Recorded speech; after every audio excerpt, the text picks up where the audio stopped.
오늘 복음요법 10번째 함께 은혜를 나누도록 하겠습니다. 오늘 먼저 여러분 목회 칼럼 주보를 보시기를 바랍니다. 목장에 참여하는 것은 여러분들의 전적인 선택과 의지에서 목장 모임이 진행이 됩니다. 모든 성도들이 또 목장에 참여하기를 원하지만 또 아직 참여하지 못한 분 또 너무 소외감을 느끼지 않기를 또 바랍니다. 또 이 목장에 참여할 때는 오늘 그 순서 매뉴얼이 있는데 이 순서에 따라서 꼭 진행해 주시기를 바랍니다.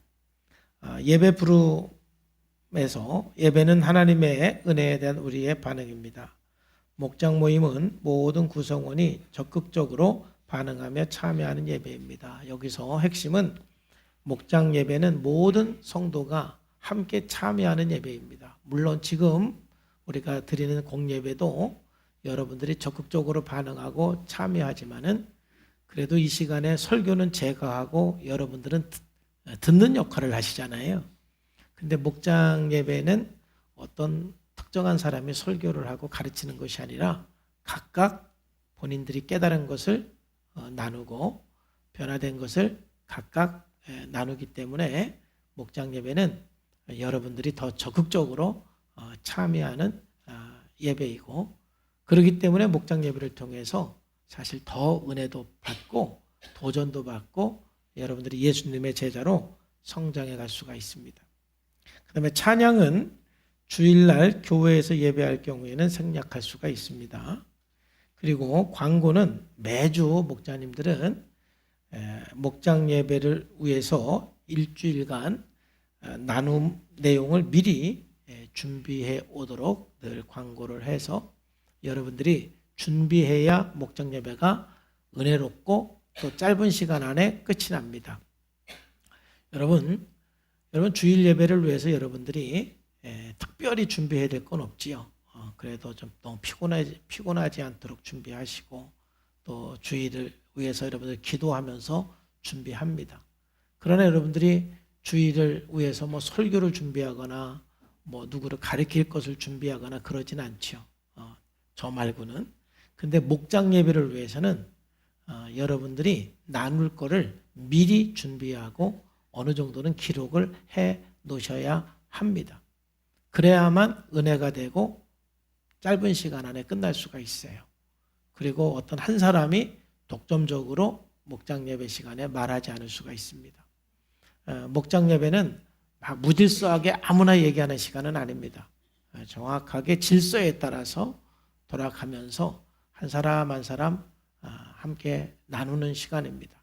그렇기 때문에 반드시 준비를 하셔야 됩니다. 준비하지 않으면 그만큼 예배가 은혜가 덜 되고 시간은 더 길어지고 의미는 더 약화될 수가 있기 때문에 그렇습니다.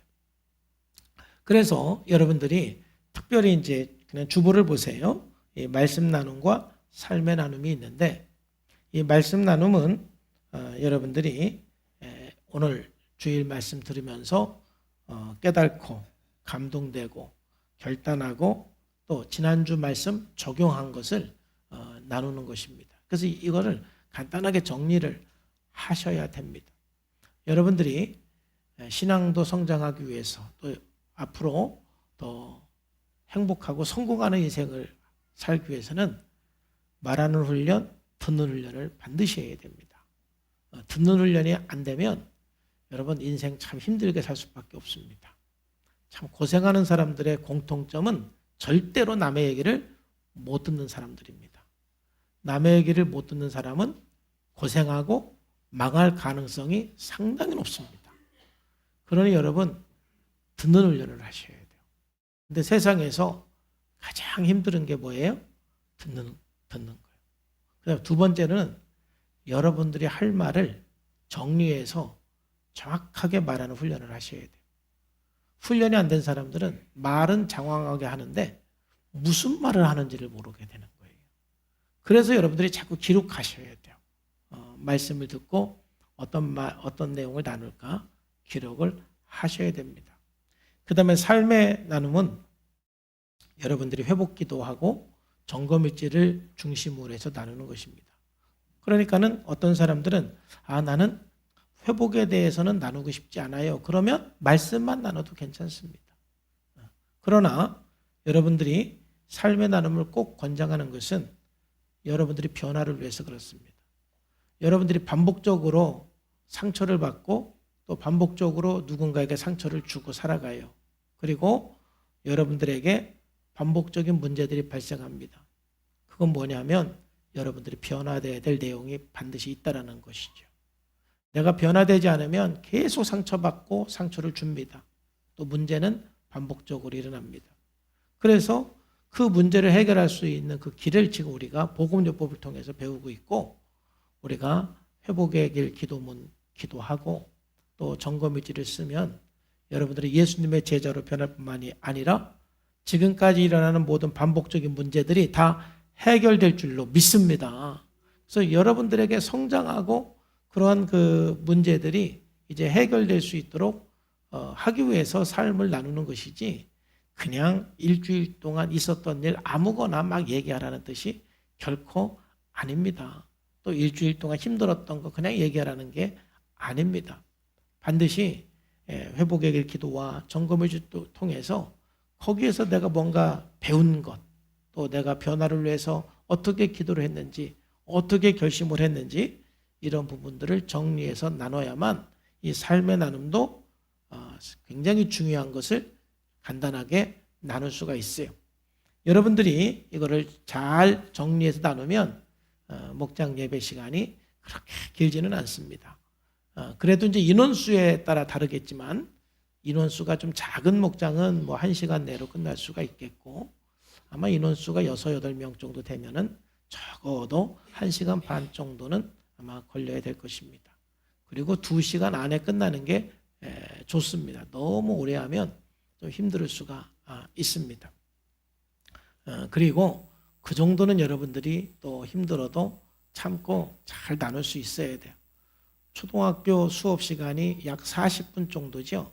왜 그렇습니까? 걔네들은 40분을 집중해서 앉아있을 수 있기 때문에 다 학년별로 중학교, 고등학교 이렇게 그 학년별로 수업 시간이 다르고, 대학교는 이제 3학점짜리면은 보통 1시간 반 하고 쉬고 1시간 반 하잖아요. 대학생 정도면은 1시간 반은 집중해서 앉아 있을 수 있기 때문에 그러는 거예요. 그러니까는 우리 성도님들이 이런 것도 훈련을 하셔야 되는 겁니다. 그게 여러분들이 신앙 훈련인 동시에 삶의 훈련인 거예요. 그래서 적극적으로 이 목장 모임에 참여해서 준비해서 말씀 나눔과 삶의 나눔을 잘 이루어가기를 주님의 이름으로 축복합니다. 그리고 중보기도 시간에 이제 여러분들의 기도 제목을 나눠서 기도하시고, 선교 도전 시간에 선교사님들을 위해서 기도하고, 또 2번 보세요. 7번에 2번. 목장에서 기도하는 전도 대상자를 선정하고 이들을 위한 기도의 시간을 갖습니다. 그리고 이 시간에 전도를 위해 사역한 내용도 한 달에 한 번 정도 여러분 VIP들을 위해서 한 달 정도 이렇게 기도하고, 그리고 한 달에 한 번 정도는 여러분들이 어떤 사역을 해서 어떻게 전도 대상자를 위해서 사역을 했는지 한 달에 한 번 정도는 꼭 나눌 수 있도록 목자님들이 안내해 주시기를 바랍니다. 그리고 이제 이 순서를 또 할 수 있으면 하시면 됩니다. 이런 목장은 이런 질서에 따라서 이 매뉴얼에 따라서 모든 목장들이 이렇게 이루어 가면은 아마 목장 예배가 상당히 도전이 되고 은혜가 되고 우리 모두가 예수님의 제자로 성장하는 아주 훌륭한 예배가 될 줄로 믿습니다. 이걸 꼭 따라서 진행하시기를 바랍니다. 할렐루야. 자, 이제 오늘 이어서 같이 복음요법 10번째 시간 함께 나누도록 하겠습니다. 여러분, 우리가 복음의 능력으로 살아갈 때 복음의 능력은 우리를 회복시키고 또 변화시킵니다. 복음으로 사는 것은 십자가와 연합하고 부활의 주님과 연합해 사는 것인데, 바로 십자가 연합은 내 죄를 발견해서 또 나의 연약함을 가지고 날마다 십자가 앞에 나가 내려놓는 것입니다. 우리는 날마다 십자가 앞에 나가는 삶이 필요한 것입니다. 그럴 때 주님의 은혜를 우리가 경험하게 됩니다. 그리고 그 십자가 앞에서 우리는 용서하고 보상함으로써 우리의 죄의 세력이 약화가 되고 소멸되고 우리의 죄가 죽는 것입니다. 이제 우리는 부활의 주님과 연합을 하는데 부활의 주님과 연합은 먼저 새 사람 입기, 결단과 긍정적인 성품을 구하는 것과 묵상하는 것입니다. 그리고 새 생활하기는 점검과 나눔입니다. 오늘은 여러분 묵상에 대해서 함께 살펴볼 것입니다. 우리 다 같이 한번 읽어볼까요? 시작. 나는 묵상과 기도를 통하여 하나님과 친밀한 관계를 견고히 하도록 노력한다. 그랬습니다. 이런 묵상의 핵심, 기도의 핵심은 뭐냐면은 하나님과 친밀한 관계를 이루어가는 것입니다. 우리는 하나님과 관계하는 훈련을 해야 되고요. 신앙생활은 하나님과 관계 속에서 하루하루 살아가는 것입니다. 여러분들이 신앙생활을 한 10년, 20년 했는데도 하나님과 관계 속에서 살아가는 것이 무엇인지를 잘 모르면 신앙생활의 훈련을 아직 잘 못하신 겁니다. 신앙생활은 결코 종교생활이 아닙니다. 종교생활은 여러분들이 어떤 종교적인 의식을 행함으로써 종교생활을 하게 되는 것이죠. 그러니까 우리가 종교인이 되면은 그냥 주일날 그냥 성경책 들고 교회 와서 예배를 드리고 또는 여러분 일주일 동안 어떤 종교 의식을 따라서 여러분 개인적으로 어떠한 성경을 읽는다든지 기도를 할 수가 있습니다. 그런데 그것이 하나님과의 관계 속으로 연결되지 않으면 그건 종교이지 신앙생활은 아닙니다. 신앙생활은 한마디로 말하면 주님과 함께 사는 것이고 주님과 관계 속에서 사는 것입니다. 그래서 우리는 이 묵상과 기도를 통해서 하나님과 친밀해지는 것이 필요하고 그 친밀함 속에서 모든 문제들이 해결되기 시작하는 거예요. 여러분 지난주에 긍정적인 성품 구하기 위해서 플래시카드를 제가 강조를 했고 오늘 묵상을 얘기하는데 이 플래시카드와 묵상의 그 차이점을 좀 설명을 한다라면은 좀 예를 들면은 플래시카드는 여러분들의 어떤 구체적인 어떤 질병에 대한 약이라고 할 수가 있어요. 감기약이든 여러분들이 어디 아팠을 때 약을 먹잖아요. 그러니까 플래시카드는 정확하게 내 약점과 또 내 안에 있는 장점을 통합시키는 그걸 위해서 선포하고 암시하고 기도하는 거예요. 그럼 묵상은 뭐냐면은 우리가 살아가기 위해서 필요한 모든 영양이라고 보시면 돼요. 영양제라고 보시면 돼요. 여러분들이 매일매일 살아가기 위해서 밥도 먹어야 되고 또 여러 비타민도 뭐 드시고 뭐 여러 가지 드시잖아요. 그러니까 그거는 여러분들이 어떤 특정한 어떤 아픈 곳을 위해서라기보다도 하루하루 내가 살기 위해서 필요한 영양제가 있습니다. 그걸 공급하는 것이 뭐냐면은 바로 우리가 묵상하고 기도하는 것입니다. 그래서 기독교 심리학자 레리 크랩은 우리 그리스도인들이 지하실 에너지로 살아가는 사람이 있고 다락방 에너지로 살아가는 사람이 있다. 아주 참 좋은 예로 설명을 했습니다. 여러분 우리가 하나님과 관계를 맺지 않고 또 날마다 하나님께서 주시는 그 에너지로 살지 않으면 우리는 다락방 에너지로 살아갈 수밖에 없는 거예요. 다락방 에너지는 뭐냐면 첫째는 자기 중심, 자기 욕심, 자기 탐심, 자기 욕망을 위해서 살아가는 것이 다락방 에너지예요. 참 지하실 에너지예요. 그 다음에 두 번째로는 지배에 대한 열정, 막 누군가를 눌러야 되고 이겨야 되고 통제하고 지배하려고 그러는 그게 우리들한테는 다 있는 것이거든요. 그 다음에 세 번째로는 정의를 내리는 열정. 이건 나는 옳고 너는 틀렸다라는 거예요. 내 선과 악은 내가 판단하는 것이고 옳고 그르면 다 내가 판단하는 거예요. 그래서 우리가 왜 싸웁니까? 내 생각이 맞고 네 생각이 틀렸다고 생각하기 때문에 우리가 갈등이 생기고 싸우는데 우리가 지하실 에너지로 살아갈 때 자기 정의, 자기 옳음, 자기 선, 자기 틀 이게 너무 강한 것이죠. 그 열정을 가지고 살아가는 거예요. 마지막으로 지하실 에너지는 뭐냐면은 행위에 대한 열정인데 이건 자기의, 율법주의, 이게 바로 지하실 에너지인 거예요. 그러니까 하나님 없이 살아갈 때는 인간은 제가 봐도 이 네 가지 에너지로 살아가는 것 같아요. 그러면 다락방 에너지로 살아가는 사람은 뭐냐? 늘 성령 안에서 하나님과 관계 속에서 묵상하면서 살아가는 사람들인데, 다락방 에너지로 살아가는 사람은 첫째는 예배에 대한 열정, 하나님과의 그 관계 속에서 하나님께 반응하면서 믿음으로 살아가는 그 열정이 있고, 두 번째로는 신뢰에 대한 열정, 하나님을 신뢰하고 하나님을 의지하고 하나님을 바라보고 하나님을 기다리고 하나님과의 관계 속에서 살아가는 그 열정입니다. 세 번째로는 성장에 대한 열정이지요. 정말 끊임없이 오늘보다는 내일이 낫고 올해보다는 내년도가 낫고 계속해서 성장하고자 하는 열정이 있어야 돼요. 정말 여러분, 우리는 우리 삶을 반성해야 됩니다. 제가 지난주 말씀드렸지만은 우리가 가만히 있으면 3살 버릇 80 간다고, 3살 때의 그 성품이 26살 때 보니까 똑같더라 이거예요. 여러분들이 좋은 성품도 있고 안 좋은 성품도 있는데 가만히 있으면 평생 그렇게 살게 돼 있습니다. 여러분, 신앙생활 오래 한다고 자동적으로 성품이 변화되는 건 아니에요. 우리는 성장에 대한 열정을 가지고 예배드리고 또 목장 참여하고 나누고 그래야 될 줄로 믿습니다. 이 다락방 에너지가 있는 사람은요, 이런 성장에 대한 에너지가 있고요, 순종에 대한 에너지가 있는 거예요.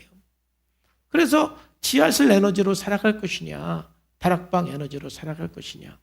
저나 여러분들이나 묵상하지 않고 또 기도하지 않으면은요, 그냥 우리 본성은 지하실 에너지로 살아가는 거예요. 제가 오늘 묵상을 하다가 내일부터 묵상을 안 하면 저도 또 지하실 에너지로 살아가게 되는 거예요. 왜냐? 우리는 전적으로 타락했기 때문에 그렇습니다. 우리가 이 다락방 에너지로 살아가려면 날마다 묵상하면서 성령을 따라서 살아가는 삶을 우리가 훈련을 해야 돼요. 근데 묵상은 하면 되는 건데 생각보다 사람들이 날마다 묵상하고 기도하는 것을 어렵게 생각합니다. 왜냐하면 그건 영적 싸움이기 때문에 그렇습니다. 악한 마귀의 전략은요, 첫 번째, 여러분들이 예수 못 믿게 하는 게 마귀의 전략입니다. 정말 예수 안 믿는 사람 전도하려고 그러면요, 그게 왜 어렵느냐면은 영적 싸움이기 때문에 어려운 거예요. 악한 마귀가 그 사람 예수 못 믿게 하려고 온갖 역사를 다 하고 있습니다. 그러니 우리가 기도를 많이 해야 되는 거예요. 그럼에도 불구하고 여러분들이 예수를 믿게 된 것은 전적인 하나님의 은혜인 줄로 믿습니다. 하나님의 은혜로 우리가 예수님을 믿은 거예요. 그러면 이제 예수님을 믿는 사람에게 그 다음에 마귀가 하는 일은 뭐냐면 묵상 못하게 하는 겁니다. 그렇게 예수 못 믿게 하다가 이제 예수를 믿으니까 내가 졌네, 할 수 없지. 이제 그러면은 너 교회는 나가도 묵상은 하면 안 돼. 너 교회는 나가도 기도는 하면 안 돼. 그냥 주일날만 왔다 갔다 해. 이게 마귀가 이제 두 번째 전략이 그거인 거예요. 여러분 지금 그렇게 살고 있으면 여러분 지금 다 마귀에게 속아서 살고 있는 거예요. 너는 이제 이왕 예수를 믿는 건 내가 어쩔 수 없는데 교회만 왔다 갔다 해. 할렐루야. 너무 감사한 거 아니에요, 마귀 소리가? 너무 힘들게 신앙생활 하지 마. 뭘 힘들게 성경을 읽어. 뭐 힘들게 기도는 해. 주일 교회 한번 가는 것도 어딘데 그것만 하면 되는 거야 하고 마귀가 계속 얘기하고, 그렇게 여러분들은 이제 신앙생활 하는 것이죠. 마귀는 자꾸 종교인 만들려고 그러는 거예요. 그러나 성령님께서는 계속 우리들에게 말씀을 묵상해서 다락방 에너지로 살라고 그러고 성령 안에서 살라고 그러는데, 그러니까 여기에서 굉장한 영적 싸움이 있습니다. 그래서 여러분들이 이제 묵상을 안 하다가 묵상을 하려고 마음 먹으면 얼마나 일들이 많이 생기고 하여튼 바쁘고 또 묵상하려고 앉으면 잡념 생기고 뭐 그렇게 집중이 안 됩니다. 여러분 그걸 이기시고 여러분 날마다 묵상하고 기도하고 하나님과의 친밀한 관계로 나가시기를 주의 이름으로 축복합니다. 사람의 근원적인 문제는 한 세 가지예요. 인간의 근본 문제는 첫째는 관계가 깨어져서 문제고, 두 번째는 지식 왜곡이 돼서 문제고, 세 번째는 가치가 타락이 돼서 문제인 거예요. 우리가 회복이 된다는 건 뭐냐면 이 세 가지가 회복이 되는 것입니다. 깨어진 관계가 회복이 돼야 돼요. 그 다음에 참 우리들이 너무너무 우리들의 생각이 왜곡되어 있고 또 편협되어 있습니다. 그거 갖다가 우리가 편집증이라고 그러잖아요. 자기가 듣고 싶은 것만 듣고 알고 싶은 것만 알고 자기가 옳다고 생각하는 거는 옳고, 그게 편집인 거예요. 이게 다 왜곡인 거거든요. 근데 모든 사람들이 어느 정도는 다 편집증을 갖고 살아가게 돼 있어요. 그래서 쓸데없는 고집도 부리고, 그냥 한번 고집 부리면 다른 사람 얘기는 듣지도 않고 아주 그냥 약이 없어요, 그런 사람들. 여러분, 그래서 우리가 이 왜곡된 지식이 좀 풀어져야 되는 것입니다. 그리고 이 가치의 타락, 어쩌면 시간이 가장 많이 걸리는 영역일 수도 있어요. 이런 세속적인 가치로 우리가 너무너무 많이 물들어 있기 때문에 이 가치를 회복하는 것이 얼마나 우리들에게 중요합니까? 바로 하나님과의 그 관계 속에서 우리가 이 세 가지를 회복해 나갈 수가 있는 것입니다. 그래서 오늘은 제가 이번 주하고 다음 주는 계속 목장에 대해서도 앞부분에 한 10분 정도 이야기를 하기 때문에 제 10원리는 좀 한 3주 정도 걸쳐서 그냥 간단하게 여러분과 함께 나누겠습니다. 오늘은 그래서 이 깨어진 관계 회복이 묵상을 통해서 필요한 부분만 함께 나누도록 하겠습니다. 그래서 첫 번째 오늘 묵상은 다 같이 한번 읽어볼까요? 시작! 묵상은 하나님의 사랑을 경험하는 것입니다. 우리가 끊임없이 묵상을 통해서 또 기도를 통해서 뭘 경험을 해야 되느냐면은 하나님의 사랑을 경험해야 돼요. 오늘 하루하루 여러분 사는 것이 힘들고 어려울 때가 있잖아요. 근데 우리가 하나님이 나를 지금 사랑하고 있다라는 그 확신, 그 경험은 우리로 하여금 매일매일 살아갈 수 있는 에너지가 되는 것입니다. 여러분, 기도도 하나님의 사랑을 경험하고 느끼는 시간이 돼야 돼요. 여러분, 기도하면 반드시 하나님께서 응답해 주시고 문제를 해결해 주시고 하나님께서 길을 인도해 주실 줄로 믿습니다. 그런데 그 기도가 문제 해결에 너무 포커스를 둘 때는 기도하다가 자꾸 실망을 하게 돼요. 왜냐? 내가 원하는 방법, 또 내가 원하는 내용, 또 내가 원하는 시간에 꼭 응답되는 것은 아니거든요. 그러다 보니까 기도하다가 많이 낙심하게 되고 실망하게 됩니다. 여러분, 그래서 기도는 하나님과 관계가 우선이 돼야 돼요. 하나님과의 친밀한 관계 속에서 모든 것이 자연스럽게 해결됩니다. 그러니까 제가 신앙생활을 하면서 기도하면서 깨달은 게 바로 그거예요. 처음에는 저도 그런 생각을 못 했는데 오랫동안 말씀 묵상하고 기도 생활하니까, 그리고 하나님의 친밀한 관계 속에 있으니까 하나님의 친밀한 관계 속에서 어느 날 보니까 모든 문제가 다 해결되어 있더라고요. 우리 옆에 있는 사람하고 이렇게 인사 한번 합시다. 하나님과 관계 안에 있으면 자연스럽게 다 해결됩니다. 시작! 너무 급하게 문제를 막 해결하려고 막 우리가 열심히 기도하는데 그것도 필요해요. 필요 없다라는 게 아닙니다. 근데 그것보다 더 중요한 거는 뭐라고요? 하나님과 관계예요. 하나님과 관계 속에 있으면 모든 것들이 다 아름답게 해결되고 모든 것들이 협력해서 선이 이루어지더라고요. 이 문제도 해결될까? 막 그런 문제도 있거든요. 근데 하나님과 관계 속에서 쉬지 않고 계속 기도하면 언젠가는 다 응답돼 있고 언젠가는 다 해결돼 있어요. 여러분들이 지금은 굉장히 큰 문제라고 생각하고 정말 이 문제가 해결될 수 있을까 이렇게 생각하고 기도하는 내용도 아마 여러분들에게 있을 텐데 여러분 진짜 걱정하지 마세요. 염려하지 마세요. 여러분들이 쉬지 말고 기도하고 하나님과 관계 속에 있으면 반드시 때가 되면 그것도 다 해결될 줄로 믿습니다. 그래서 기도도 하나님과의 친밀한 관계 속에 들어가야 돼요. 그러니까 묵상 역시도 핵심은 하나님과 관계입니다. 처음 묵상은 하나님 말씀을 하라 하지 말라 이 내용에 집중해서 하라는 거 하고 하지 말라는 거 안 하고 이 훈련도 우리들이 굉장히 필요한 것이지요. 그런데 그 방법으로 묵상을 하게 되면 얼마 가지 않아서 묵상의 한계를 경험하고 제가 그 한계를 경험을 했습니다. 그 제가 묵상의 한계를 회복한 것이 뭐냐면은 관계에 초점을 두고 묵상을 할 때 제가 묵상의 한계를 회복하고 계속해서 묵상하는 삶을 살 수 있게 되어 있어요. 참 사람들은요, 관계를 할 줄을 모릅니다. 그러니까 신앙생활 하면서도 하나님과 관계하라 그러면은 우리가 너무 관계할 줄을 모르다 보니까 하나님과 관계하는 것이 무엇인지조차도 잘 모르는 사람들이 있어요. 그래서 무엇보다도 우리는 하나님과의 그 관계를 통해서 관계가 뭔지도 이해하고 모든 관계가 풀어지는 은혜가 있어야 돼요. 그래서 오늘 말씀을 통해서 여러분들이 날마다 하나님의 사랑을 경험하면서 하나님과의 관계뿐만이 아니라 다른 모든 관계도 다 풀어지고 회복되는 그런 은혜가 있기를 주님의 이름으로 축복합니다.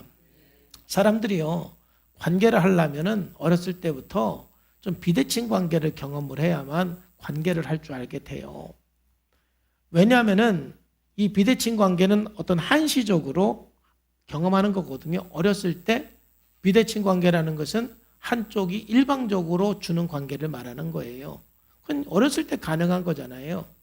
그럼 어린 시절에 이런 비대칭 관계의 사랑을 경험을 하면은 충성이라는 성품이 생겨요. 이런 충성이라는 성품이 생겨야 그 다음에 대칭관계 사랑을 할 수가 있어요. 왜 사람들이 대칭관계 사랑을 못하느냐면은 다른 사람에게 충성할 줄을 모르는 거예요. 그럼 여러분 생각해 보세요. 초등학교만 올라가도 여러분들이 다른 사람에게 충성할 줄 모르고 계속해서 비대칭 관계를 상대방에게 요구하면 왕따 당하는 거예요. 중학교 들어가서 사람들에게 야, 너 나만 바라보고 나하고만 친하고 너 다른 사람하고는 친하면 안 돼. 나하고만 친해야 돼. 그러면 여러분 왕따 당하는 거예요. 너는 나만 사랑해야 돼. 그거는 어렸을 때만 가능한 것이지 벌써 초등학교 들어가도 안 되는 거예요. 초등학교 들어가면서부터는 우리는 대칭관계를 할 줄 알아야 돼요. 대칭관계는 뭐예요? 주고받는 관계예요. 내가 주고 또 받고 받은 만큼 또 주고 뭐 그렇게 계산해서 살라는 뜻은 아닙니다. 그건 주고받는 관계가 돼야만 건강한 관계를 할 줄 아는데 그런데 왜 대칭관계 사랑을 못하느냐 하면은 어린 시절에 비대칭관계 사랑을 충분히 받지 못해서 그래요. 그러니까 사람을 만나면 자꾸 막 자기가 사랑을 받아내려고 하니까 그러면 사람이 도망가요? 안 도망가요? 다 도망간다니까는요. 그러면은 어떻게 해야 됩니까? 내가 어린 시절에 저런 비대칭 관계 사랑을 충분히 받아서 이제 대칭 관계를 할 줄 알아야 되는데 어린 시절에 저걸 잘 못 받아갖고 지금 대칭 관계를 잘 못한다. 방법은 하나님과의 그 관계 속에서 비대칭 관계를 경험하는 수밖에 없어요. 왜냐? 사랑과의 그 관계 속에서 여러분들에게 비대칭 사랑을 줄 수 있는 사람은 이 세상에 없습니다. 뭐 한시적으로 뭐 교회 안에서 뭐 한 달 동안 한 몇 개월 동안 그런 사랑을 줄 수는 있지만 그것도 한계가 있어요. 근데 이 부분이 다 치유가 되고 회복이 되려면 우리는 반드시 어느 정도 비대칭 관계를 경험을 해야 되는데 참 감사하게도 하나님은 어제나 오늘이나 우리들에게 일방적으로 사랑을 부어 주시는 분입니다. 전능적으로 우리들에게 사랑을 부어 주시는 분입니다. 하나님의 사랑은 우리의 입장에서 볼 때는 뭐 대칭적인 사랑이라고 할 수도 있죠. 왜? 우리도 하나님께 반응하면서 예배를 드리니까. 그런데 우리가 아무리 하나님의 사랑에 대해서 반응을 하고 예배를 한다 할지라도 하나님과 우리와의 그 관계는 비대칭 관계입니다. 하나님 오늘 또 저와 여러분들에게 일방적으로 사랑을 부어주시고 전능적으로 사랑을 부어주시고 조건 없이 저와 여러분들에게 사랑을 부어주시는 분이 우리 하나님인 것을 깨닫기를 바랍니다. 날마다 우리가 그 사랑을 경험해야 된다는 거예요. 저는 그 사랑을 가장 많이 경험한 사람이 다윗이 아닌가 생각을 합니다. 정말 다윗은 묵상을 통해서 하나님과 관계할 줄 아는 사람이었어요. 그래서 여러분, 성경에서 가장 긴 장이 어떤 장입니까? 시편 119편이죠. 시편 119편이 가장 깁니다. 근데 시편 119편의 내용이 뭐냐면 전체적으로 다윗이 하나님을 사랑하는 묵상한 내용이에요. 하나님 말씀을 얼마나 사랑하고 하나님 말씀을 얼마나 사모하는지 그 내용이 시편 119편의 내용인 것입니다. 그만큼 다윗이 하나님을 얼마나 묵상하고 하나님과 친밀한 관계 속에 있었는지 우리는 알게 되는 것이죠. 그래서 오늘 시편 63편 6절에도 보면은 다윗은 어떻습니까? 내가 나의 침상에서 누구를 기억합니까? 주를.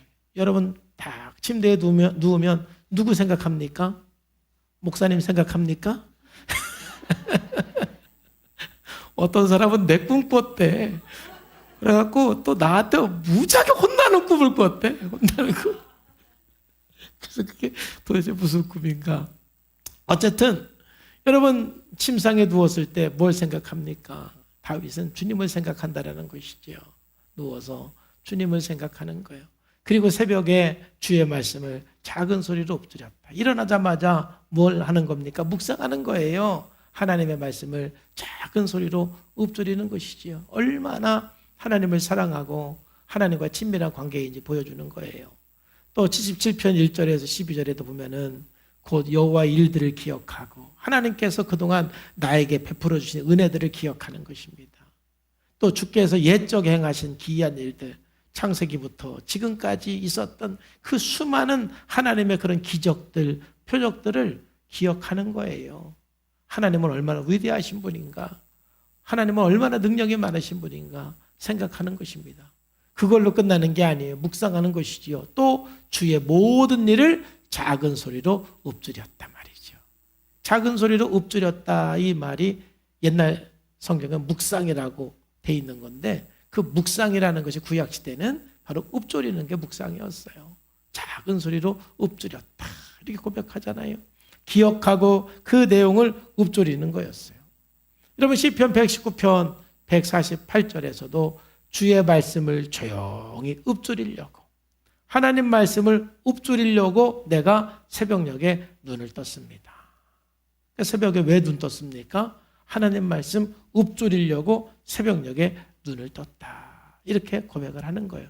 얼마나 하나님과 친밀한 관계 속에 있는지 보여주는 것이죠. 바로 다윗이 이 힘으로 살아갈 수가 있었던 거예요. 성경 인물 중에 다윗만큼 억울한 일을 많이 당하고 피해를 많이 본 사람은 없을 거예요. 그렇게 억울한 일 많이 당하면서도 그가 분노와 미움과 그 원망과 어떤 피해의식 속에 다윗은 살지 않았어요. 하나님의 그 사랑을 경험함으로써 그게 다 치유가 되고 회복이 되니까 용서가 되고 오히려 다른 사람들을 적극적으로 사랑하는 삶을 살게 되는 것이지요. 그래서 다윗은 이제 이 정도로 하나님을 사랑하니까 이게 약간 유치한 건데 뭘 봐도 다 하나님하고 연결이 되는 거예요. 그러니까 저도 가장 성령 충만했을 때는 돌 하나를 봐도 하나님하고 연결되고 나무를 봐도 하나님하고 연결되고 그 모든 것들이 다 하나님하고 연결이 되는 거예요. 그러니까 시편 18절에 다윗은 이런 고백을 하는 것이죠. 나의 힘이 되신 여호와여 내가 주를 사랑하나이다. 여호와는 나의 반석이시요 나의 요새시요 나를 건지시는 이시요 나의 하나님이시요 내가 그 안에서 피할 나의 바위시요 나의 방패시요 나의 구원의 뿌리시요 나의 산성이시로다. 할렐루야. 바위를 봐도 하나님이 생각이 나고 반석을 봐도 하나님이 생각이 나고 방패를 봐도 하나님이 생각이 나고 요새를 봐도 하나님이 생각이 나고 산성을 봐도 하나님과 연결되어서 생각하는 거예요. 얼마나 하나님을 사랑했으면 그래요. 옛날에 당구 많이 치면은 사람의 머리도 당구공으로 보인다며. 누우면 천장이 당구판으로 보여갖고 당구공이 왔다 갔다 한대. 거기에. 나는 거기까지 가본 적이 없어갖고 모르겠는데, 예? 한번 물어봐요. 우리에게 당구 치는 사람들한테 그런가. 천장이 당구판으로 보여서 그런다는 거지. 아마 화투 치는 사람은 천장이 또 화투로 보여가지고 다 그럴 거야. 다 그렇게 내가 정말 사랑하는 거, 내가 그렇게 집중하는 거에 다 연결해서 보이게 돼 있거든요.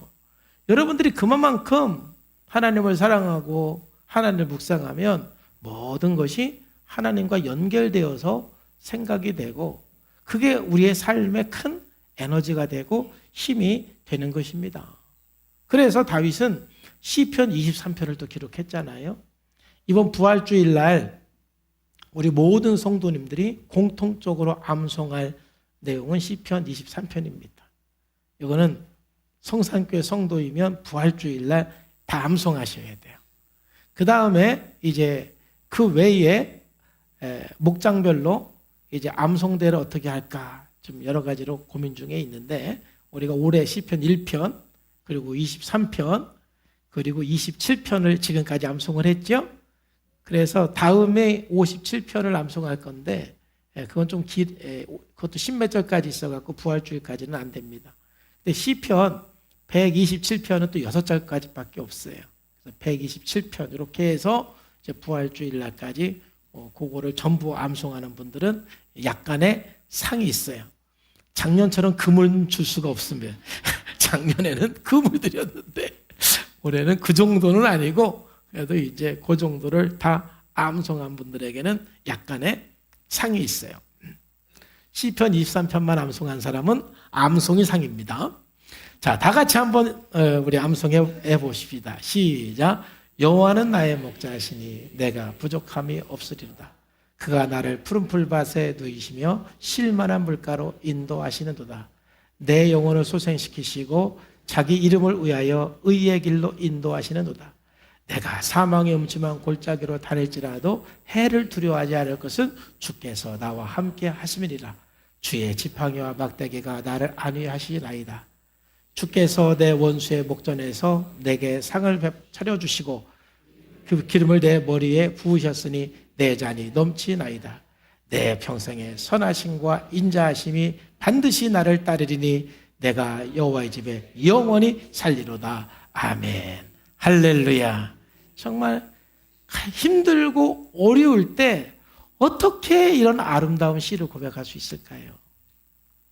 그리고 이러한 그 고백은 하나님의 그 사랑 속에서 나올 수가 있는 것이고 그리고 바로 이러한 고백이 그 모든 힘들고 어려운 상황 속에서 이겨낼 수 있는 에너지가 되는 것이고 그 성령의 능력으로 하나님의 사랑으로 치유되고 회복되고 변화를 경험한 것이 바로 다윗의 인생입니다. 정말 우리 사람들은 너무너무 살아오면서 사랑은 받기는 했지만 너무 부족한 사랑을 받고 왜곡된 사랑을 받아서 우리가 항상 뭔가 결핍되어 있어요.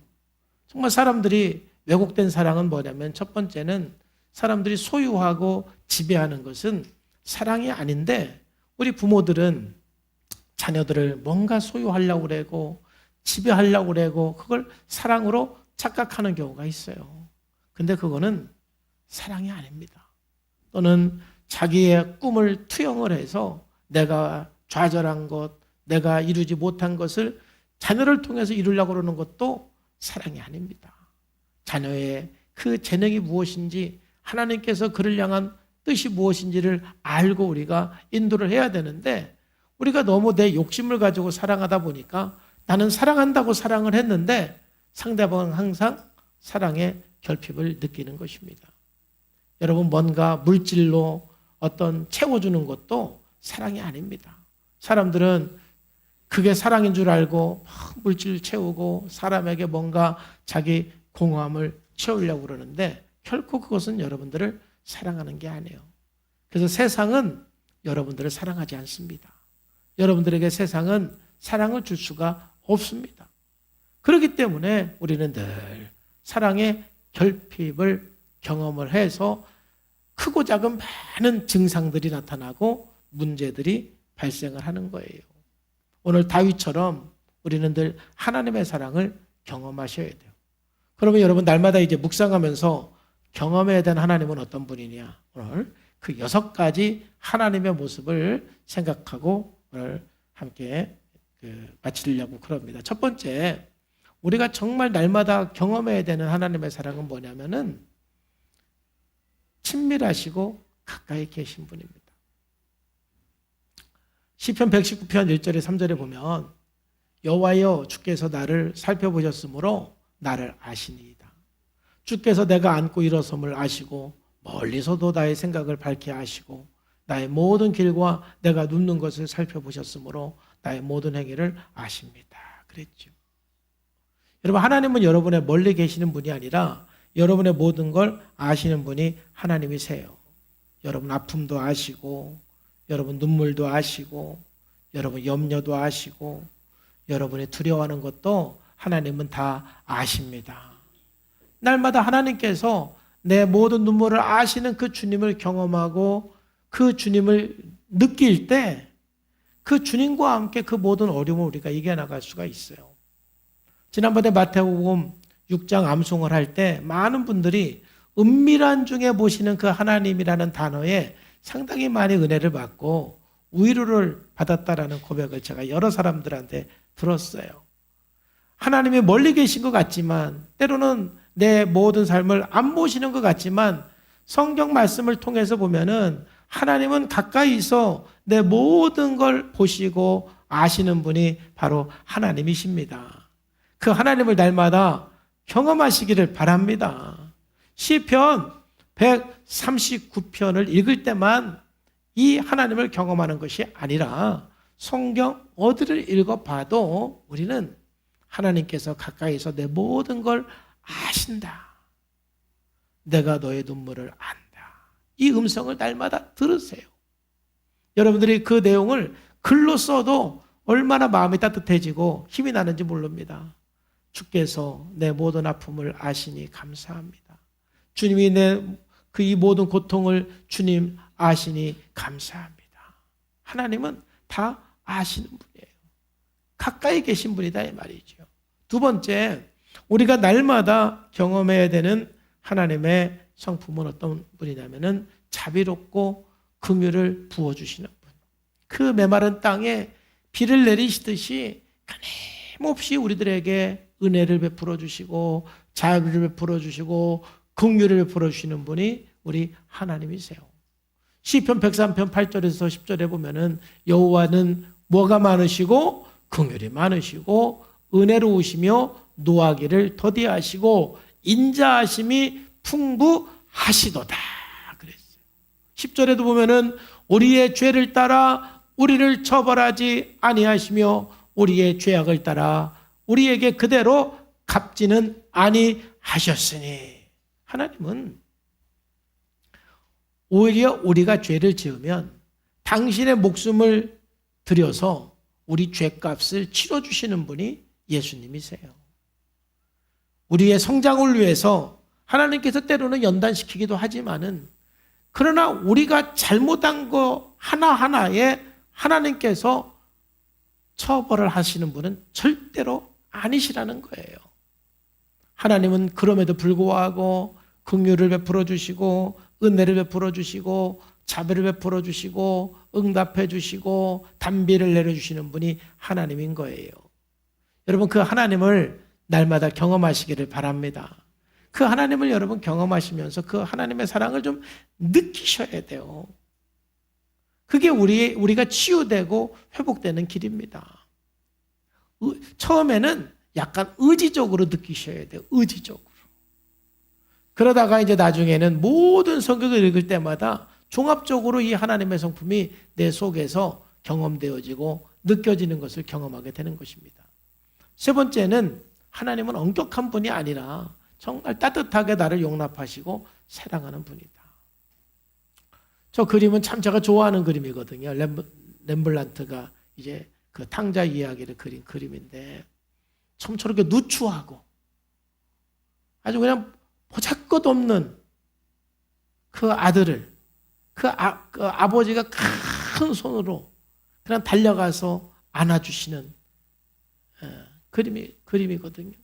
어찌 보면 저 누추한 저 모습이 저와 여러분들의 모습이죠.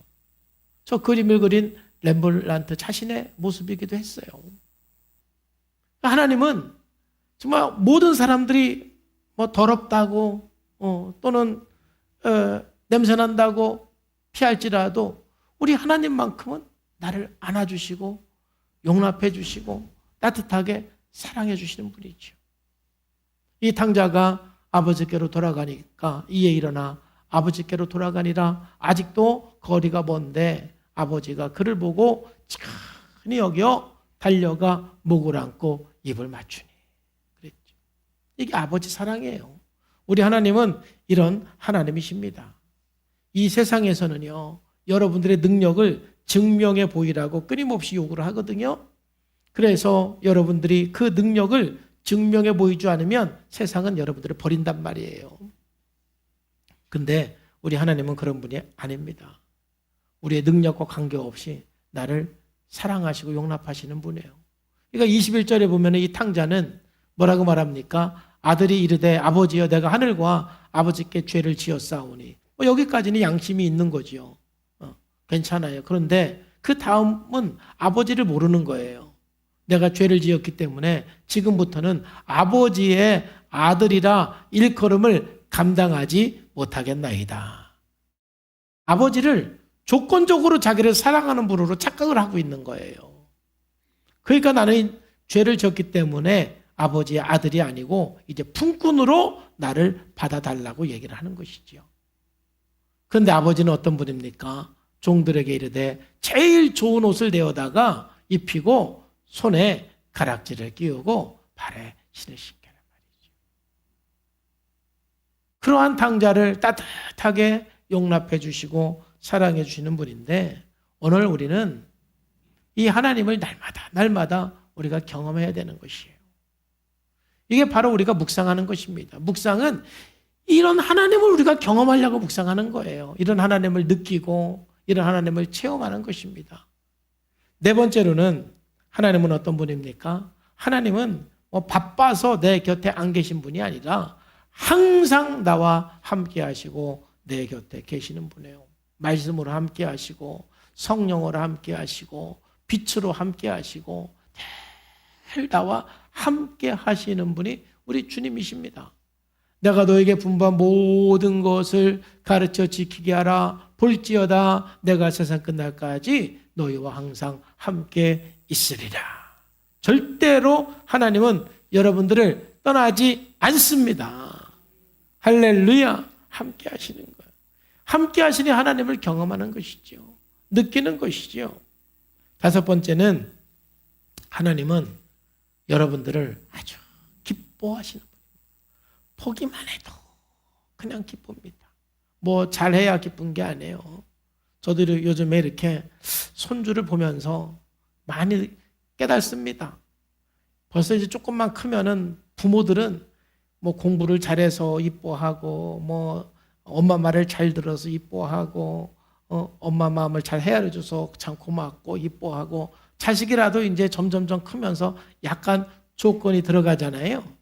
근데 아기일 때는 그냥 겨다니는 그 자체가 아름다워 보이고 웃는 모습 그 자체가 아름다워 보이고 그런데 하나님께서 우리를 바라보시는 시선이 바로 그런 시선인 거예요.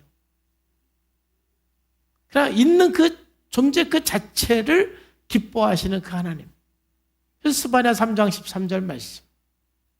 너의 하나님 여호와가 너의 가운데 계시니 그는 구원을 베푸실 전능자시라.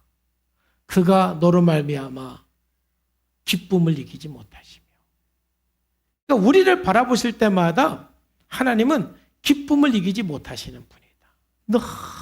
너무 기뻐서 그 기쁨을 감출 수 없는 분이 하나님이신 거예요. 때로 우리가 하나님 앞에 나갈 때 그런 사람도 있어요. 하나님은 나를 사랑하실까? 내가 하나님께 너무 면목이 없어가지고 내가 하는 기도를 들어주실까? 그렇게 생각하는 분도 계신데 그렇지 않습니다. 하나님은 예수 믿는 저와 여러분들을 보는 그 자체만으로도 기쁨을 이기지 못하시는 분이 하나님이시다. 그래서 너를 잠잠히 사랑하시고 너로 말미암아 즐거이 부르며 기뻐하시리라. 할렐루야. 우리는 이 하나님을 경험하고 이 하나님을 체험하면서 회복이 되고 치유되어 가는 거예요. 여러분들이 하나님을 위해서 무엇을 하는 게 아닙니다. 먼저 하나님의 이 사랑을 경험해야 되는 거예요. 마지막으로 하나님은 어떤 분입니까? 나의 기쁨을 억압하는 분이 아니고 우리를 만족하게 하는 분이다. 그래서 시편 103편 5절에 보면은 좋은 것으로 내 소원을 만족하게 하사 내 청춘을 독수리같이 새롭게 하시는도다. 하나님은 어떤 분이냐? 저와 여러분들을 막 고난으로 몰아가시는 분이 아니세요. 고통의 길로 몰아가시는 분이 아니십니다. 저도 주님께서 가라고 하는 십자가의 길이 고난의 길인 줄 알았는데 막상 주님이 가라고 하는 그 길을 가보니까 고난의 길이기보다는 기쁨과 만족을 주는 그 길입니다. 그렇기 때문에 만약 누가 저보고 다시 태어나도 너는 뭐 할 거냐 물어본다면 저는 또 목회를 하겠다고 말할 것 같아요.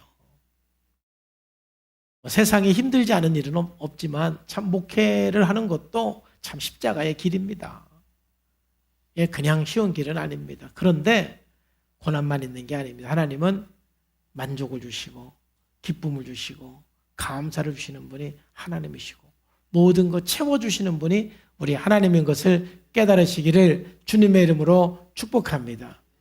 우리 날마다 묵상을 통해서 바로 이 사랑의 하나님, 이 하나님을 경험하셔야 돼요. 여러분, 이 하나님을 1년에 한두 번 경험해서는 안 되는 거예요.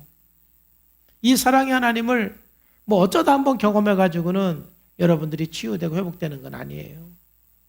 가끔 한 번씩 이런 하나님의 사랑을 경험하면서 막 눈물이 나기도 하고 감격하기도 하지요.